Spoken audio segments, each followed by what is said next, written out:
ایک روایت بار بار پیش کی جاتی ہے کہ حضرت عمر نے کہا کہ اگر علی نہ ہوتے تو ہلاک عمر ہلاک. کئی مجلسوں میں کئی جگہوں پر یہ کہا. سیدنا فاروق اعظم رضی اللہ تعالیٰ عنہ میں اس قدر انکسار تھا کہ کئی موقعوں پر کئی صحابہ اور کئی خواتین کے بارے میں انہوں نے جملے کہے. ایک موقع پر آپ ممبر پہ بیٹھے اور لوگوں کو خطبہ دیا اور ایک جو حق مہر خواتین لیتی ہیں اس کو پابند کیا کہ ایک فیگر مقرر کیا کہ اس سے اوپر اگر کسی نے حق مہر رکھا تو میں اس کو بیت المال میں ضبط کر لوں گا جو زیادہ ہوگا.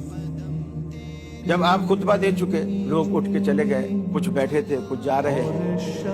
ایک بوڑھی خاتون کھڑی, وہ تھی غالباً حضرت خولہ بنت سعلبہ رضی اللہ تعالیٰ عنہ. اس نے کہا امیر المومنین, اچھا اس سے یہ بھی ظاہر ہوتا ہے کہ اس زمانے میں خواتین بھی مسجد میں آ کر خطبے سنا کر. واہ واہ واہ جی ہیں. اور دوسری بات یہ کہ اس سالبہ خولہ بنت سالبہ نے کھڑے ہو کر کہا امیر المومنین آپ کی یہ بات قرآن کے خلاف.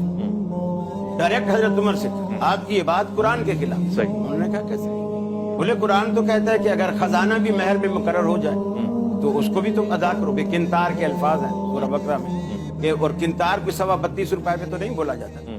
خزانہ اللہ تو ہمیں خزانہ دینے پر راضی ہے اور آپ اس پر پابندیاں لگاتے پھر رہے. اس وقت بھی سیدنا فاروق اعظم نے یہی جملہ کہا, عمر سے تو یہ بڑھیا بھی قرآن زیادہ جانتی ہے, اگر یہ بڑھیا نہ ہوتی تو عمر گمراہ ہو جاتا. یہی جملے آج سنگھ کے ساری. ایک آپ نے دوسرے موقع پر ایک فیصلہ دیا, لوگ آئے کہ لڑائی جھگڑا کر کے تو کسی بندے کی جو ہے کچھ انگلیاں دوسرے مخالف فریق نے کاٹ دی. انگلیاں لڑتے لڑتے جیسے انگلیاں کاٹ یا کٹ گئی اس سے. تو اب حضرت عمر فاروق نے چھوٹی انگلی کے کچھ کام اونٹ مقرر کیے, اس کی برابر والی کے زیادہ, اس کے انگوٹھے کے زیادہ اونٹ مقرر کر دیے. حضرت عبد الرحمن بن عوف رضی اللہ تعالیٰ عنہ ہے, انہوں نے کہا امیر المومنین آپ کا یہ فیصلہ رسول اللہ صلی اللہ علیہ وسلم کے فیصلے کے خلاف ہے. اللہ کے رسول نے فیصلہ دیا تھا ان الاصابع فی الدیۃ سواء, کہ دیت کے معاملے میں ساری انگلیاں برابر ہیں, چھوٹی بڑی یہ جو آپ فرق کر رہے ہو یہ نہیں ہے. اس وقت بھی سیدنا فاروق اعظم نے یہی کہا ردوا قول عمر ونفذوا قول رسول اللہ صلی اللہ علیہ وسلم, عمر کی بات کو رد کرو, رسول اللہ کے فرمان کو نافذ کرو. اور پھر کہا کہ اگر عبد الرحمن بن عوف نہ ہوتا تو عمر گمراہ ہو جاتا.